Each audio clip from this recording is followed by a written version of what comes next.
Hello, good morning guys. Ambika school के online platform पे मैं सुरेंद्र एक बार फिर से आपका स्वागत करता हूँ। और जैसा कि आपको पता है कि पिछले वीडियो में थोड़ा टेक्निकल प्रॉब्लम की वजह से छोटा सा टॉपिक छूटते हुए रह गया था, उसको भी आज कवर करते हुए क्लास को कंटिन्यू करते हैं। तो लास्ट के जो वीडियो था उसमें आपने देखा था कि द्विघात समीकरण के मूल और उनकी प्रकृति, कि किस प्रकार किस समीकरण के मूल कैसे होंगे, मूल वास्तविक होंगे या असमान होंगे, वास्तविक या समान होंगे या मूल काल्पनिक होंगे, इनके बारे में हम डिस्कशन कर रहे थे। तो जरा देखिएगा, तो ये जो मूलों की प्रकृति होती है ये डिपेंड करती है उसके डिस्क्रिमिनेंट पे, उसके विविक्तीकरण पे। और मैंने आपको बताया था उसका विविक्तीकरण यानी कि टी, जिसको रिप्रेजेंट किया जाता है कि अगर कोई द्विघात समीकरण ax square plus bx plus c बराबर 0 हो तो इस समीकरण का जो डिस्क्रिमिनेंट होता है, जो विविक्तीकरण होता है, वो दिया जाता है d बराबर b स्क्वायर माइनस 4ac। यही d डिसाइड करता है कि समीकरण के मूल वास्तविक और असमान होंगे, या वास्तविकता समान होंगे, या वास्तविक या काल्पनिक होंगे। तो देखिए कैसे कि यदि यदि d बड़ा होता है 0 से, या आप कह सकते हो d धनात्मक होता है, पॉजिटिव होता है, इस कंडीशन में समीकरण के मूल वास्तविक तथा असमान होते हैं। और क्यों होते हैं, लास्ट के वीडियो में हमने देखा है। यदि दूसरा केस बनता है मेरा, यदि d बराबर होता है 0 के, तो समीकरण के मूल वास्तविक तथा समान होते हैं। और यदि d, जिसको आप विविक्तीकरण बोलते हो, लेस देन होता है 0 के, तीसरा केस, यदि d लेस देन 0, तो समीकरण के मूल काल्पनिक होते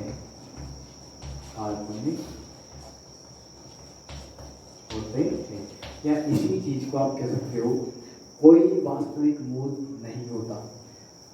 जब d 0 से छोटा होता है तो इसका कोई वास्तविक मूल नहीं होता। आप इस प्रकार से समझ सकते हो। इस पर रिलेटेड क्वेश्चन आते हैं कि कई बार आपको एक समीकरण दिया जाएगा, के का मान बन ज्ञात करो यदि इसके मूल वास्तविक और समान है, के का मान ज्ञात करो यदि इसके मूल काल्पनिक है, के का मान। इस प्रकार से कुछ क्वेश्चन हो गए जिनको हम देखेंगे भी सही। इसलिए कि कुछ एप्लीकेशन है इस फॉर्मूले से रिलेटेड, तो मैं एक दो सवाल ले लेता हूँ यहाँ पर। जैसा कि आपसे पूछा जाता है कि के का मान ज्ञात करो यदि द्विघात समीकरणों के मूल वास्तविक और बराबर है। एक बड़ा सिंपल सा क्वेश्चन है, के का मान ज्ञात करो यदि द्विघात समीकरण 2x स्क्वायर, या थोड़ा सा टिपिकल ले लेता हूँ, k plus 4 x square plus k plus 1x plus k plus 1x plus 1 बराबर 0 के मूल वास्तविक तथा समान। ये दिया है कि ये जो समीकरण है, द्विघात समीकरण, इसके मूल वास्तविक और समान है। तो मैं आपको बताना चाहूँगा कि वास्तविक और समान मूल कब होते हैं, जब उसका d 0 होता है, यानी उसका विविक्तीकरण जो है वो 0 होता है। तो मैं लिखूंगा इस समीकरण के मूल वास्तविक तथा समान होंगे यदि d बराबर क्या होता हो 0, d 0 हो। d मैं जानता हूँ मेरा d क्या होता है, d होता है मेरा d स्क्वायर माइनस 4ac, और ये क्या हो मेरा जीरो। अगर ये जीरो है तो मैं कहूँगा इस समीकरण के मूल वास्तविक और समान। इस प्रकार से हम k का वैल्यू निकालते हैं।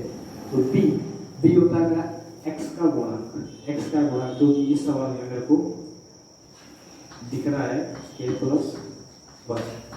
a होता है मेरा x स्क्वायर का गुणक जो कि है मेरा k plus 4।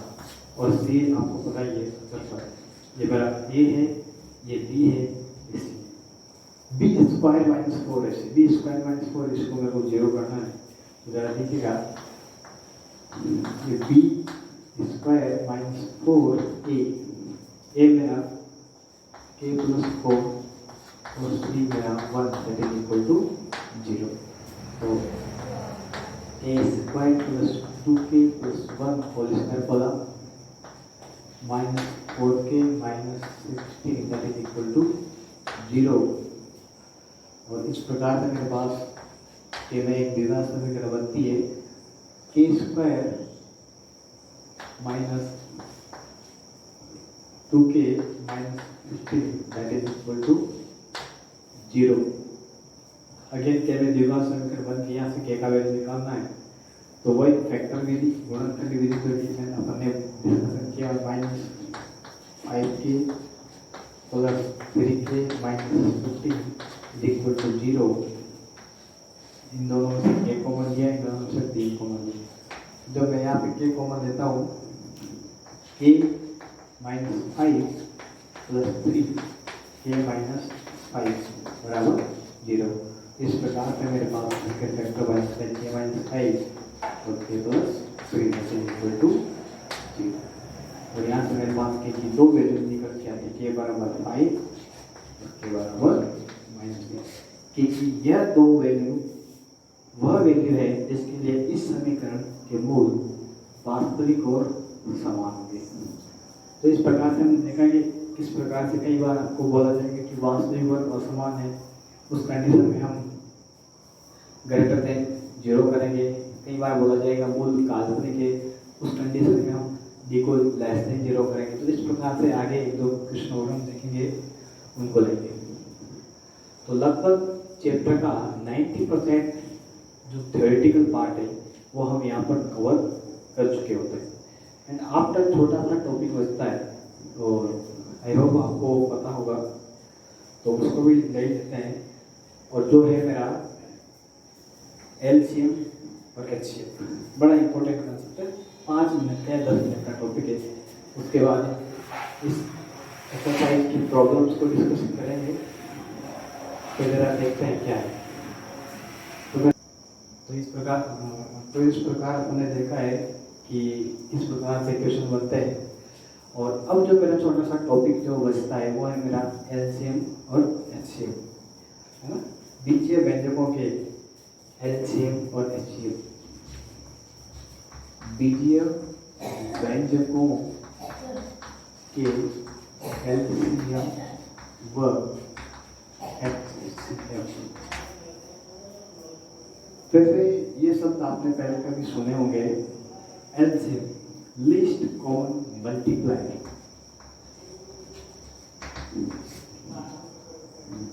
Least common multiplier, इसको आप बोलते हो लघुत्तम समाप्त। और HCM इसको बोलता है हाईएस्ट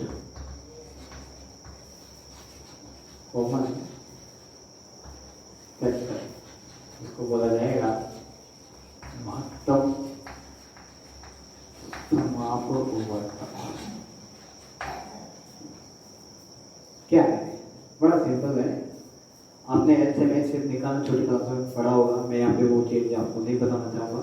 यहाँ पे एक नई चीज है जिसको हमारे लिए समझना बड़ा इम्पोर्टेंट है। और क्या है, एक छोटे से एग्जाम्पल के माध्यम से हम समझते हैं। सपोज करो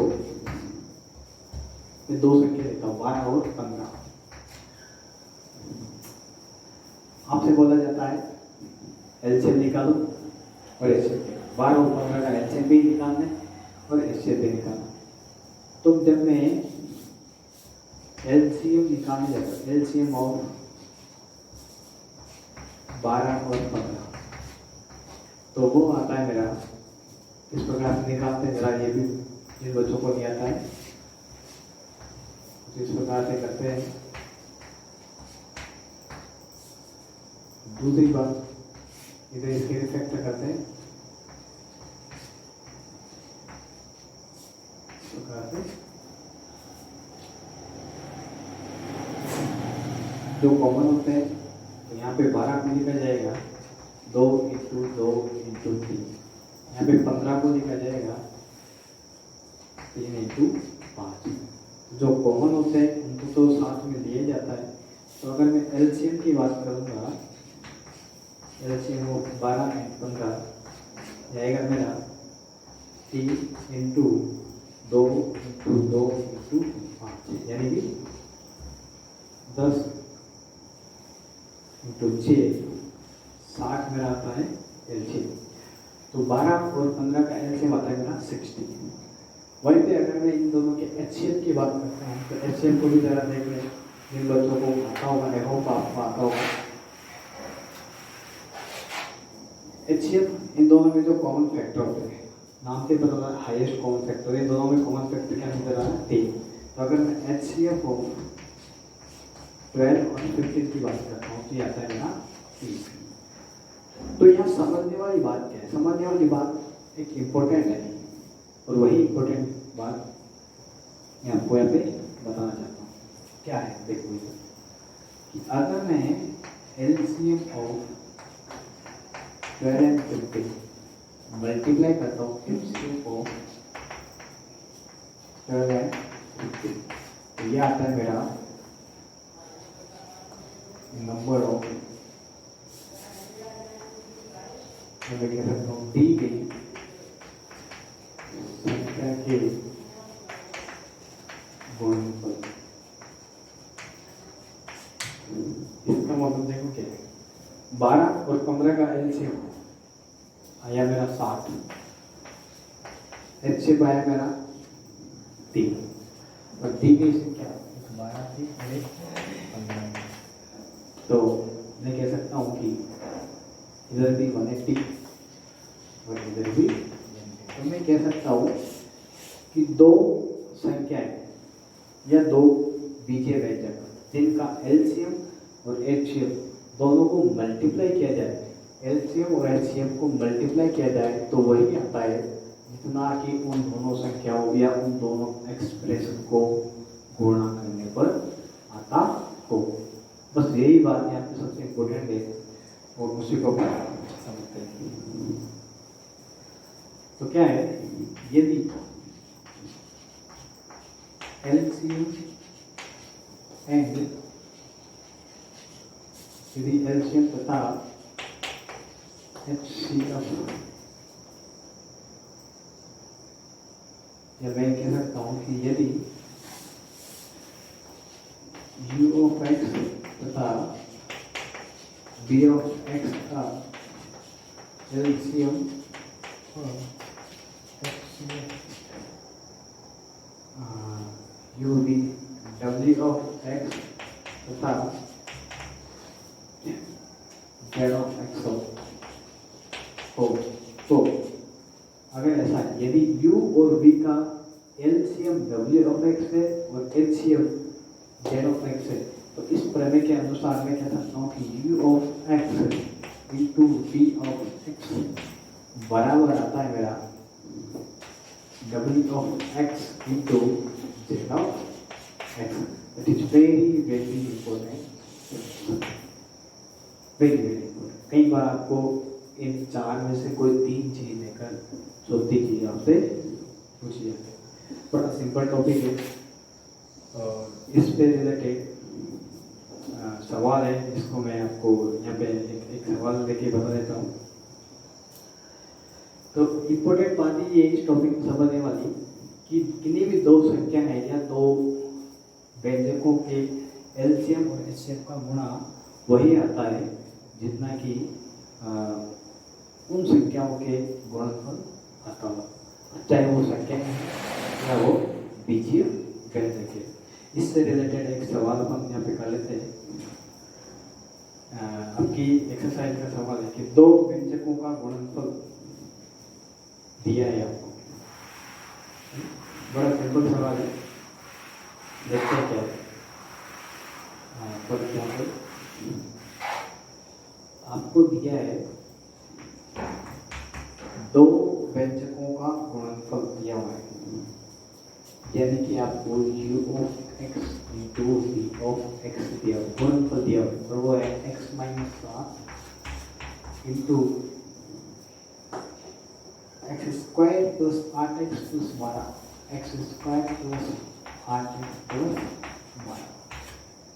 It is given that the product of two expression u of x into v of x ही दिया हुआ है। उसके अलावा आपको दिया हुआ है यदि इन व्यंजकों का एचसीएफ महत्तम समापवर्तक x प्लस 6 है तो इनका लघुत्तम समापवर्तक क्या होगा। यह भी दिया है कि एलसीएम ऑफ ux और vx ये दिया है मेरे को x प्लस 6 और पूछा जाता है HCF ऑफ ux टू ये चीज आपको बतानी है।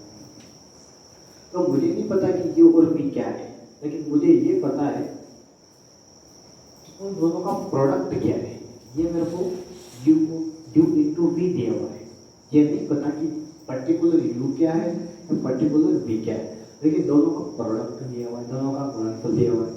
तो मैं जानता हूँ कि u इंटू v इस थ्योरम के अकॉर्डिंग मैं कह सकता हूँ कि u of x into v of x बराबर आता है मेरा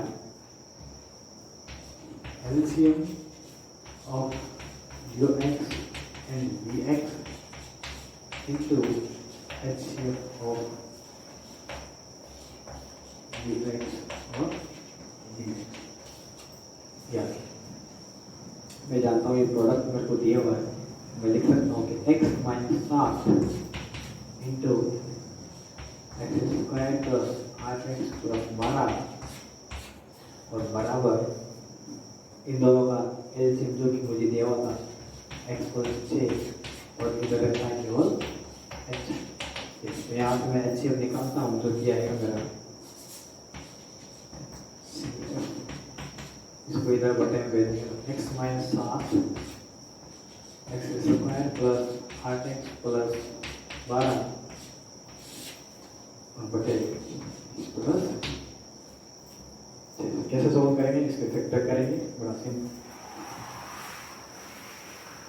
सिंपल फैक्टर करना में अपन ने सीखा है, कुछ सवाल भी किए। देखो किस प्रकार से HCF जो आता है मेरा x minus 7 x square plus 6x plus 2x plus 12 और डिवाइडेड बाई x प्लस 6। आगे चलते हैं equal x minus 7 into x common लिया x प्लस 6 प्लस 2 कॉमन लिया x प्लस 6 और अपॉन में x प्लस 6। तो यहाँ पे मेरे पास इसमें आता है x माइनस 7 x प्लस 6 को कॉमन लिया और x प्लस 2 मेरा निकल के आया और divided by x plus 6। x plus 6 से x प्लस 6 कैंसिल हो जाता है, तो मेरे पास HCF आता है x minus 7 into x plus 2 multiply हो जाएगा, यहाँ से आता है x square minus 5x minus 14। इस प्रकार से मेरा यहाँ पे HCF निकल के आता है। तो एक छोटी सी एप्लीकेशन है कि इन चार में से कोई भी 3 चीज़ें आपको दी जाती है, बच्चों की आपसे पूछी जाती है। तो इस प्रकार इस एक्सरसाइज का कंप्लीट जो थ्योरेटिकल पार्ट है वो यहाँ पे खत्म होता है, और इससे रिलेटेड कुछ क्वेश्चंस हैं वो भी हम देखेंगे। अभी देखेंगे 10-15 मिनट में जितने क्वेश्चन बनेंगे उतने हम यहाँ पे आपके सामने सोल्व करेंगे। तो मेरे हिसाब से जो इम्पोर्टेंट क्वेश्चन हैं, है ना, मैं उनको पहले करवा देता हूँ। पहले देखते हैं। आई होप आपको ये जो इसका थ्योरेटिकल पार्ट जो है वो क्लियर होगा, और उससे रिलेटेड आप टाइम टू टाइम क्वेश्चन लगाएंगे तो बेशक आपके डाउट और क्लियर। तो मैं एक बार फिर से सब बच्चों को कहना चाहूँगा कि जो भी बच्चा है इनको देख रहा है, कर रहा है, तो पर्टिकुलर रेगुलर अपने प्रॉब्लम्स को सोल्व करें, और जो प्रॉब्लम्स आती है कमेंट बॉक्स में कमेंट करके आपको टाइप करके लिख दें। इस एक्सरसाइज का ये क्वेश्चन है, हम सबसे पहले आपकी उन्हीं प्रॉब्लम्स को लेते हुए आगे बढ़ेंगे। ओके, कुछ क्वेश्चन हैं जो एग्जाम के पॉइंट ऑफ व्यू से बहुत इम्पोर्टेंस रखता है। तो सबसे पहले मैं उन्हीं क्वेश्चंस को लेता हूँ। जैसा कि एक क्वेश्चन दिया हुआ है, यदि द्विघात समीकरण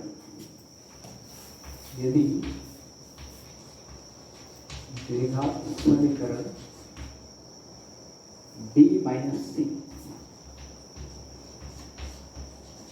times of x square plus c minus a times of x plus a minus b बराबर 0 के मूल वास्तविक वो बराबर है कि मूल वास्तविक व बराबर है, तो सिद्ध करो। आपके बुक का सवाल है और इम्पोर्टेंट लगता है मेरे को, तो सिद्ध करो 2b बराबर, वेरी इम्पोर्टेंट क्वेश्चन, मेरे हिसाब से बहुत अच्छा सवाल है, कॉन्सेप्चुअल सवाल। किस प्रकार से सोल्व किया जाएगा जरा देखते हैं। जैसे मैंने सवाल को पढ़ा, मुझे देखा गया कि मूल की बात की जा रही है, और एक द्विघात समीकरण के मूल की बात जब भी की जाएगी, मेरे को 3 बात दिमाग में आ जानी चाहिए। मूल वास्तविक और असमान, मूल वास्तविक और समान, और मूल काल्पनिक। क्योंकि मेरे को इस सवाल में बोला गया है कि समीकरण के मूल वास्तविक और समान है। तो जैसे मैंने वास्तविक और समान शब्द मेरे काम में पढ़ा, मैं जानता हूँ कि समीकरण, यदि समीकरण के मूल वास्तविक तथा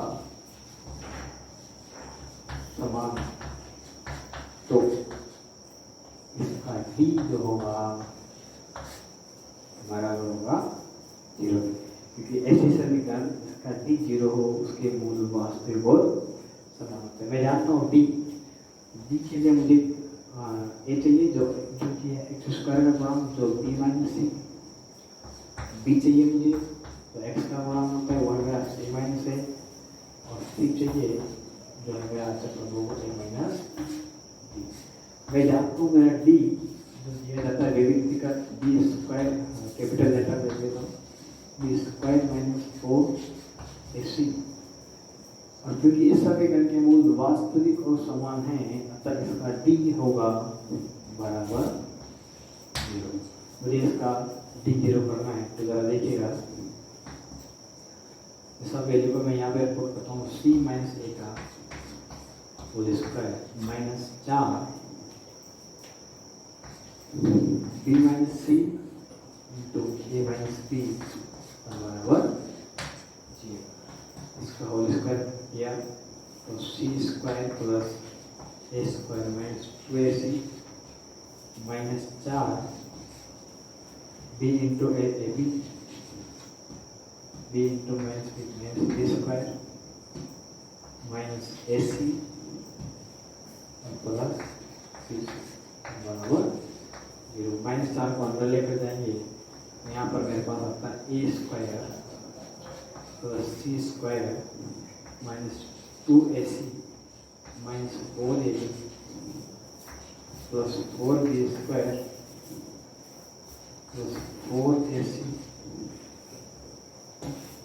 माइनस 4b स्क्वायर बराबर 0। यहाँ आने के बाद एक स्टूडेंट्स थोड़े फंस जाते हैं कि सर ये तो हमको पता था कि वाक्य को समान है, तो इसका d0 होगा, d0 जैसे हमने d0 किया है ऐसी एक इक्वेशन बनी, तो कुछ नहीं है। जरा अगर ध्यान से देखें इसको तो ये एक होल स्क्वायर बनाती है, और किसका होल स्क्वायर बनाती है जरा देखते हैं। मैं थोड़ा इसको लिख देता हूँ, A square plus 4b square plus C square minus 4ab, देखो इधर माइनस का 4ab आती है, और BC की अगर मैं बात करता हूँ तो माइनस का 4BC और AC की बात करता हूँ तो माइनस का 2AC प्लस का 4AC प्लस के 2A। तो जब मैं यहाँ पे देखता हूँ तो मुझे ये कुछ नज़र आता है, कुछ क्या नज़र आता है, कंप्लीट एक होल स्क्वायर बन रहा है। किसका होल स्क्वायर बन रहा है? A minus 2B plus C का होल स्क्वायर। अगर आप इसको होल स्क्वायर को खोलेंगे, A minus 2B plus C का ये होल स्क्वायर है। आप अगर इसको खोलो क्रॉस चेक करें तो आपको ये मिलेगा। मैं यहाँ पे इसको बता नहीं रहा हूँ, आई होप आपको ये चीज़ पता होगी। और बराबर 0 जब मैं वापिस वर्गमूल लेने जाऊँगा, वर्गमूल लेने पर तो इधर तो वर्गमूल लूँगा तो मुझे स्क्वायर हट जाता है। A minus 2B plus C बराबर 0 का वर्गमूल 0 होते ही है तो जानते हैं। और 2B को उधर लेके गया, A प्लस C बराबर 2B। और यही अगर आपको आपने सवाल नोटिस किया होगा तो ये क्वेश्चन की तरह है। तो इस प्रकार यहाँ पर मैं कह सकता हूँ कि इस प्रकार से सिद्ध होता है, यदि इस समीकरण के मूल वास्तविक और समान है तो मैं कहूँगा कि A प्लस C बराबर 2B होगा। ओके फ्रेंड्स, ये सवाल आपको समझ आया होगा। इसी के चलते एक और सवाल में कई बार क्या होता है कि आपको द्विघात समीकरण नहीं दी जाती, एक लैंग्वेज के रूप में, एक भाषा के रूप में क्वेश्चन दिया होता है, और उसी को लेके हमको इक्वेशन भी बनानी होती है और फिर उस इक्वेशन का सॉल्यूशन भी निकालना होता है। इधर देखिएगा एक सवाल,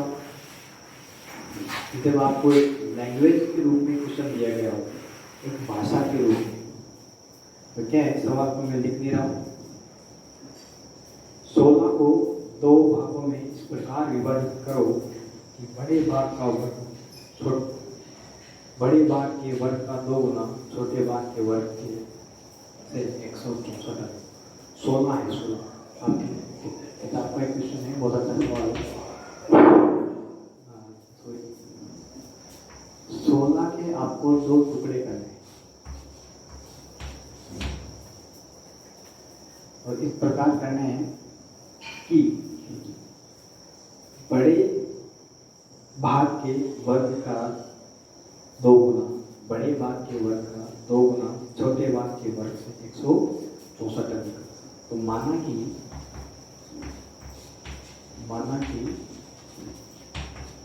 बड़ा भाग x, क्योंकि टुकड़े तो 16 के करने हैं, तो अगर आप बड़े भाग को x लेते हो तो ऑटोमेटिकली